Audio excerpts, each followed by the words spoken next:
Agustín Ramón Martínez Martínez, más conocido como el Soldado Israelí, fue un impostor y un asesino en serie paraguayo. Dejó un rastro de sangre en más de 30 años en los que mató a varias personas. Su modus operandi consistía en desmembrar y quemar los cuerpos de sus víctimas una vez que las asesinaba a disparos.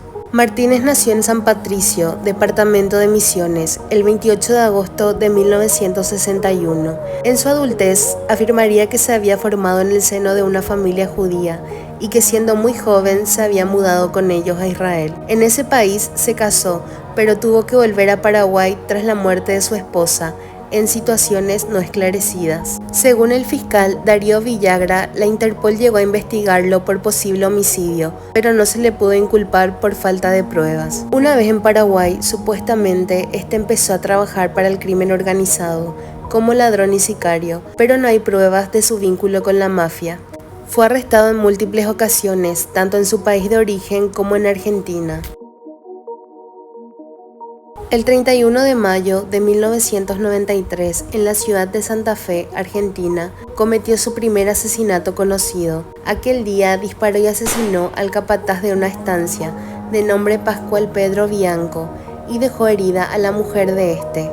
El móvil del asesinato habría sido un ajuste de cuentas. Posteriormente, desmembró el cuerpo y le prendió fuego. Por este hecho, fue sentenciado a 8 años de prisión, pero se fugó un año más tarde y vino a Paraguay. Se cree que durante su fuga, el 25 de agosto de 1994, en Caapucú mató y posteriormente quemó a un camionero, de nombre Miguel Ángel Flores García. Se encontraba conduciendo por el kilómetro 137 de la Ruta 1, cuando recibió 3 disparos, y más tarde su cuerpo fue quemado junto a su camión. Las sospechas cayeron sobre Martínez, quien había matado con el mismo modus operandi anteriormente. Sin embargo, nunca se le pudo adjudicar este asesinato. El 11 de abril de 1995 asesinó a balazos y posteriormente quemó el cuerpo del ganadero Ignacio Antonio Vargas, conocido como Nene, dueño de la estancia Upoa en Quindío, departamento de Paraguarí. Martínez había estado trabajando como secretario y guardaespaldas de Vargas hasta que lo asesinó, aunque se desconocen sus razones. A raíz de su fuga en Argentina y los subsiguientes asesinatos en Paraguay, la Interpol lanzó un pedido de captura contra él. Fue finalmente capturado el 7 de noviembre de 1998. Tras enfrentarse a balazos con los policías que lo ubicaron en Asunción, solo se le pudo relacionar con el asesinato de Ignacio Vargas, por el que fue condenado a 6 años de prisión.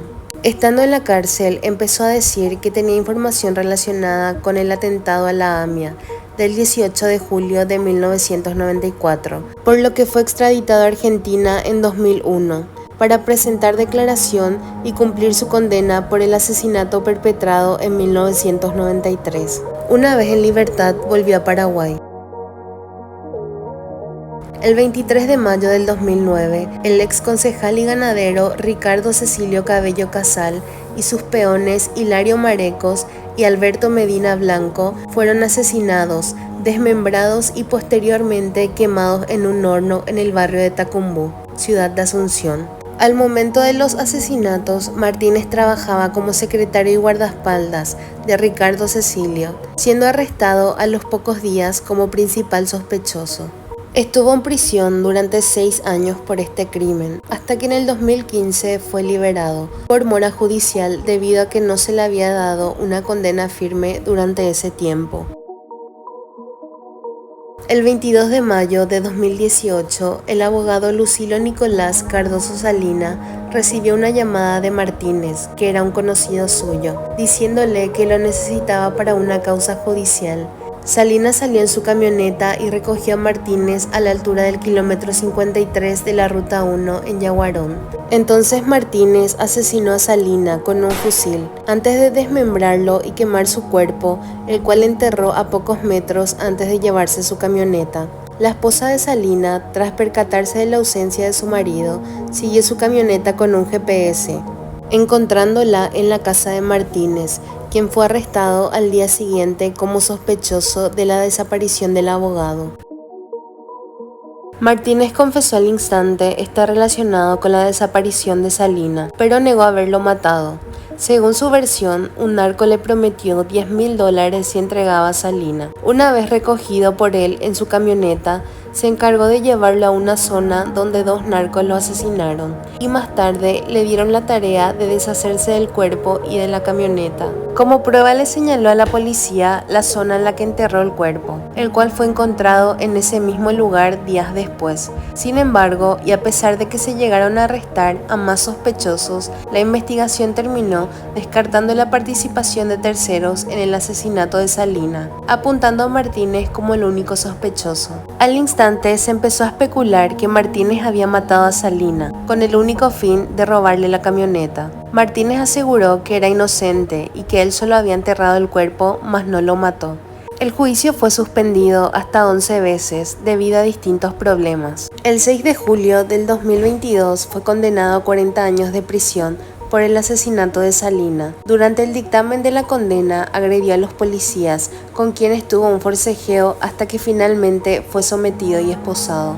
Martínez falleció el 18 de mayo del 2024 dentro de su celda en la penitenciaría de Tacumbú. Y es así como su carrera delictiva llegó a su final. Muchos creen que él mataba por el simple hecho de buscar placer y cometer el crimen perfecto. De lo que sí estamos seguros es de que sus sangrientos crímenes dejaron una huella imborrable en la historia de nuestro país.